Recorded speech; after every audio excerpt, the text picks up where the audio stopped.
Il ne faut pas avoir peur. Bonjour à tous sur Géopolitique Profonde, la chaîne qui est là pour remplacer les médias subventionnés. On va parler de l'escrologie, de fameux réchauffement qui en réalité est un abaissement de température, comme évidemment Apolline de Malherbe n'osera jamais le faire. Elle ne peut pas le faire. Elle n'ose pas. Elle a une carte de presse qui lui permet d'avoir une déduction fiscale de 7 500 € par an, ce qui n'est pas négligeable, et d'autres avantages liés à sa fonction de vedette de BFM Télé. N'oubliez pas, avant ça, adhérer à la lettre de Géopolitique Profonde. Elle est entre mes mains. Voilà, la version papier est là, elle est entre mes mains et en exclusivité l'appel de notre bon Francis. Francis, qui a la hype en ce moment, il reçoit les portraits signés de Vladimir Poutine comme certains multiplient les pains. Donc voilà, vous aurez, si vous cliquez sur le lien ci-dessous, vous aurez droit à cet excellentissime article qui est une excuse GPTV. Donc, on va parler un peu climat. Ça fait quelque temps que je n'ai pas parlé de ce fameux climat, des températures qui normalement doivent monter, mais qui ne montent pas, et de la sécheresse qu'on nous a promise cet été. Nous aurions dû être en pleine sécheresse.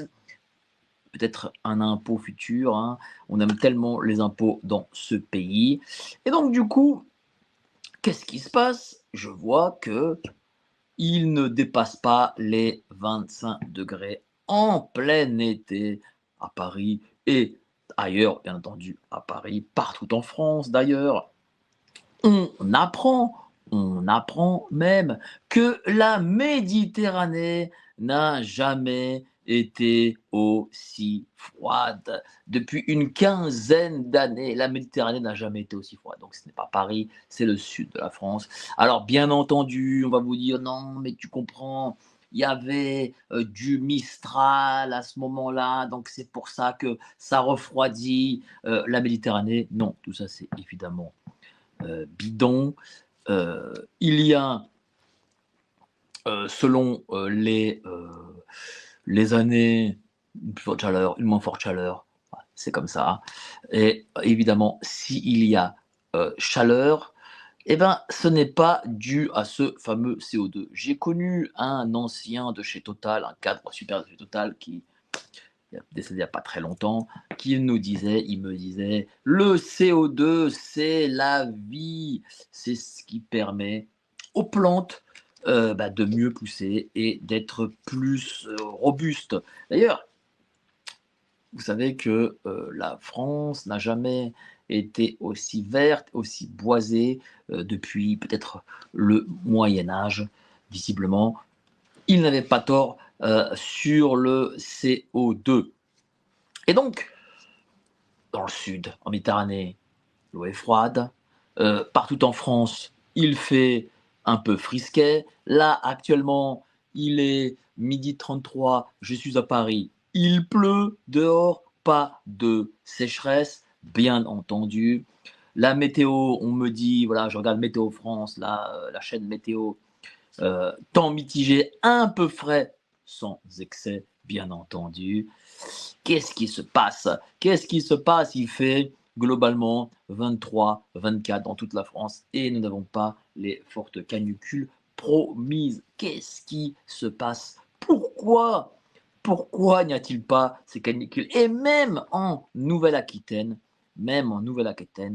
eh ben, il fait nuageux et frais. Nouvelle-Aquitaine, de Biarritz jusqu'à La Rochelle. Voilà, c'est pas le nord, c'est le sud-ouest. Oh là là. Oh là là là. Alors bien entendu, je sens que des gentils écolos vont venir troller la vidéo en disant non, mais il ne faut pas confondre la météo et le climat. Ne confondez pas la météo et le climat. Ils me disent toujours ça, c'est hallucinant, ils ont toujours la même, la même excuse. Il ne faut pas confondre la météo et le climat. Bon, s'il faisait 40, là, là, ça ne marche pas, hein.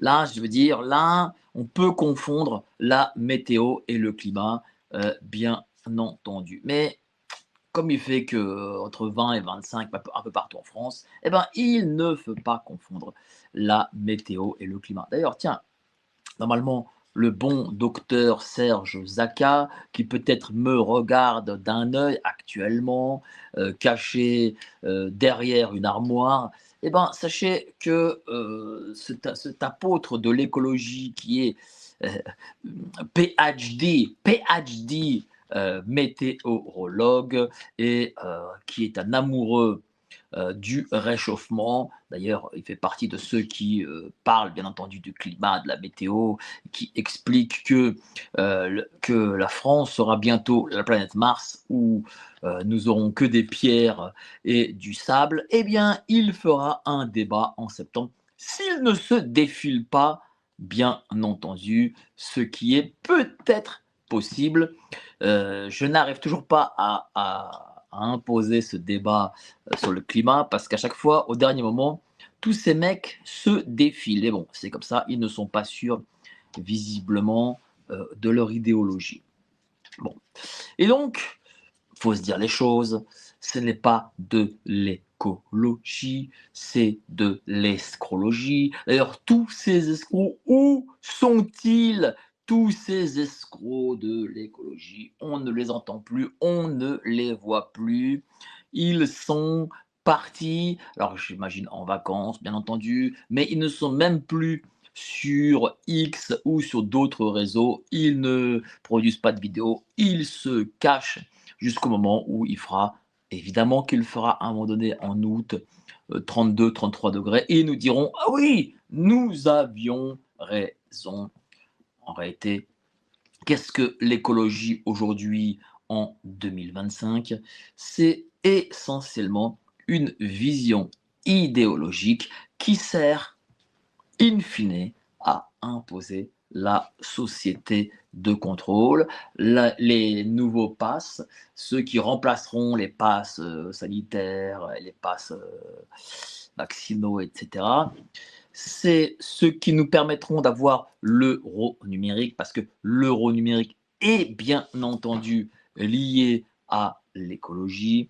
L'euro numérique, je le rappelle, est une monnaie créée par la Banque centrale, où vous avez des comptes banque centrale et où on vous désactive selon vos achats et selon votre consommation de ce fameux CO2. CO2 qui, je le rappelle, est la vie.